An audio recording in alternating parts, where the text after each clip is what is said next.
त्याग तपस्या के मार्ग में, फिर देखिएगा कैसे नहीं हम अपने उस जीवन को श्रेष्ठ बना पाते हैं, बहुत आसानी से बना पाते हैं। त्याग तपस्या कोई बहुत कठिन चीज नहीं है भैया। तपस्या का नाम सुनकर सहसा ऐसा लगता है जैसे कि धूप में और बैठ करके और मुझे कोई तप तपना है। ऐसा कोई तपस्या का अर्थ नहीं है। इच्छाओं को हम रोक लेवे, इच्छाओं पर हम विजय प्राप्त कर लेवे, वास्तव में तपस्या वही है। इच्छा निरोधा तपा, ऐसा अपन हमेशा पढ़ते रहते हैं। हमारे भीतर जितनी सांसारिक आकांक्षाएं हैं, हम उनमें से छोटी सी जीत ले, उतनी हमारी तपस्या होगी। हमारे जीवन में जितनी आकांक्षाएं हैं, हम उनको पूरा करते रहते हैं, उसमें से दूसरे के लिए थोड़ा बहुत मदद कर दें, वही तो त्याग है। हम अपने इच्छाओं को जीत लेते हैं, वो तप हो जाता है, और हम अपनी आकांक्षाओं को थोड़ा सा नियंत्रित करके दूसरे को भी थोड़ा सा दे देते हैं, वो हमारा त्याग हो जाता है। ज्यादा कठिन नहीं है। इसके लिए बहुत सारे उदाहरण हैं, लेकिन आज तो मेरा मन वो जो एक छोटा सा उदाहरण है वो देने का है। मैंने कहीं किसी पुस्तक में पढ़ा था, मुझे बहुत अच्छा लगा। एक चोर व्यक्ति था, सोचिएगा, वो ट्रेन में और जा रहा है, बहुत सारी चोरियां उसने की हैं, लोगों को संक्लेश पहुंचाया है, लेकिन उसने कभी किसी की क्षति नहीं की, मारपीट नहीं की, चोरी अवश्य की। अब देखता है वो ट्रेन में कि एक कनस्तर में रुपए भरे पड़े हैं। ये घटना स्वतंत्रता के पहले की है, आज दिन स्वतंत्रता का है। हाँ, आज हम स्वतंत्रता दिवस के दिन बैठे हैं। मुझे लगा कि शायद ये घटना बहुत महत्वपूर्ण है। हमने ये स्वतंत्रता प्राप्त कैसे की होगी, कितना सत्याग्रह किया होगा, उसकी है ये घटना। वो कनस्तर जिसमें कि खुले हुए रुपए, नगद, पैसे सब कुछ उसमें डले हुए हैं, और एक बुजुर्ग से वृद्ध व्यक्ति खादी पहने हुए उस कनस्तर के पास बैठे हैं। वो और कुछ नहीं था, जो सत्याग्रह कर रहे हैं देश की स्वतंत्रता के लिए, उनके लिए मदद के लिए धनराशि इकट्ठी की जा रही। चोर की निगाह उस पर पड़ी, उसे क्या मालूम कि ये संपत्ति काहे के लिए इकट्ठी की जा रही। उसने वो बुजुर्गवार जो थे उनको क्या करना था, एक धक्का दिया तो वो गिर गए। देर क्या लगनी थी, इतने बुजुर्ग थे, वो वृद्ध थे, जरा सा धक्का दिया उसने, हट्टा कट्टा चोर था, वो गिर गया और उठाया कनस्तर और चल दिया। अब कोई पकड़ने वाला भी नहीं। कनस्तर में एक रसीद बंदी भी पड़ी हुई थी, जिसने जितने पैसे दिए हैं उसको रसीद दे दी गई है कि आपसे इतने पाए। सत्याग्रह ये गांधी जी ने चलाया था, जिसके पहले सत्याग्रही कौन थे मालूम? विनोबा भावे पहले सत्याग्रही थे, जेल गए थे सबसे पहले।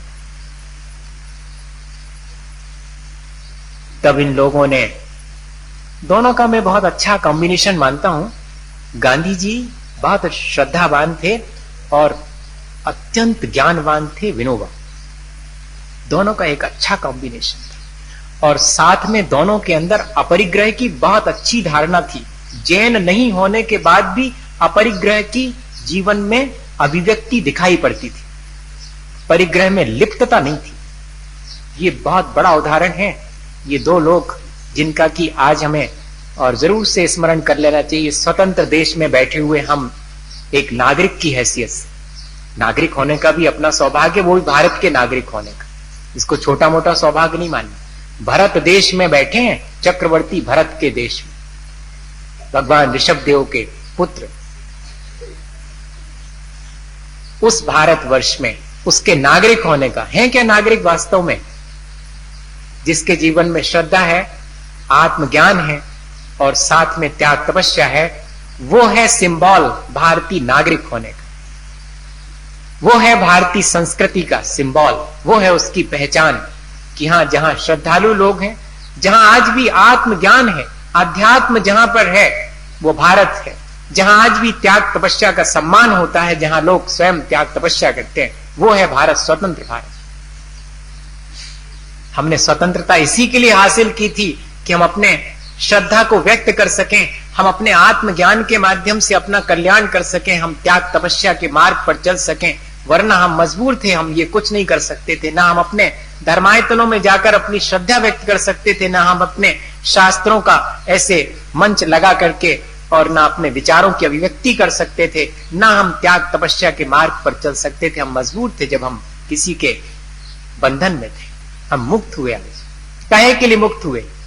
इसके लिए कि हम पाप करने लगे, हम भौतिक सुखों में, भौतिक लिप्सा में लिप्त हो जाएं। इसके लिए स्वतंत्र नहीं हुए। हम इसके लिए स्वतंत्र हुए कि हम ठीक से अपनी श्रद्धा व्यक्त कर सके, अपने आत्मज्ञान से अपना कल्याण कर सके, त्याग तपस्या कर सके। ये दिन था आज का दिन। और वो सत्याग्रह की जैसे ही रसीद बंदी देखी उसने, चोर भी एक बार मुश्किल में पड़ गया। जी मैंने क्या किया? ये तो बहुत बड़ा अपराध हो गया। मैंने और चोरियां की हैं, वो उसको थोड़ा अपराध लगता था कि कर रहा हूं, लेकिन ये मैंने क्या किया? ये सत्याग्रह जो लोग कर रहे हैं उनके लिए संपदा इकट्ठी की गई और मैंने उससे चुरा लिया।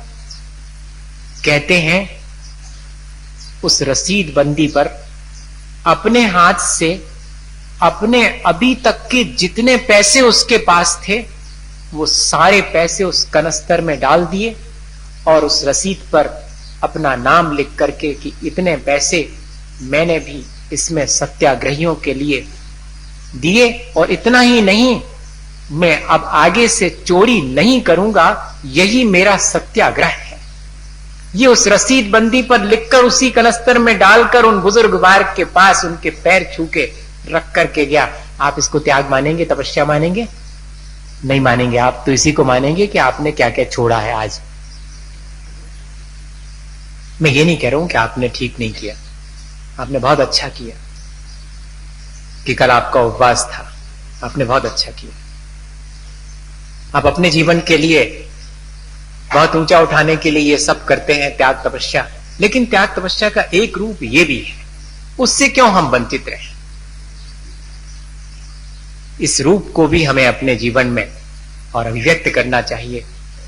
कितने ऐसे अवसर आते हैं हमारे जीवन में जो हमारे थोड़े से त्याग से दूसरे का भी उपकार होता है, त्याग से हमारा उपकार होता है। यह तो बहुत अच्छी चीज है ही, लेकिन दिन भर में एक ऐसा भी त्याग करें, थोड़ी सी तपस्या, अपनी आकांक्षाओं को जीतने की। दुकान पर आकर के कोई हमसे 4 पैसे की चीज मांगता है, 40 पैसे में देने का मन होता है, ये आकांक्षा ही तो है। अपनी इस आकांक्षा को थोड़ा सा नियंत्रित कर ले और 4 की चीज 40 में न दे करके और 4 में ही दे दें तो क्या घाटा हो जाएगा?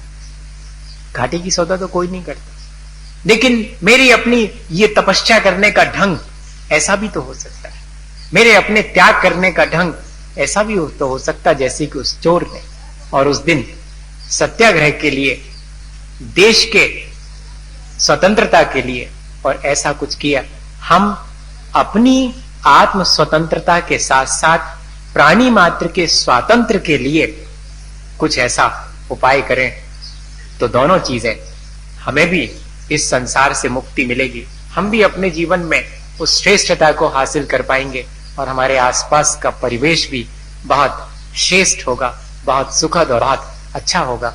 इसी भावना के साथ कि हम अपने आत्म स्वातंत्र के श्रेष्ठतम विचार का ही पोषण करें और जो हमें संसार के बंधन में डालने वाले भौतिक सुख हैं उस निम्नतम विचार से अपने को मुक्त कर सकें। इसी भावना के साथ आज के दिन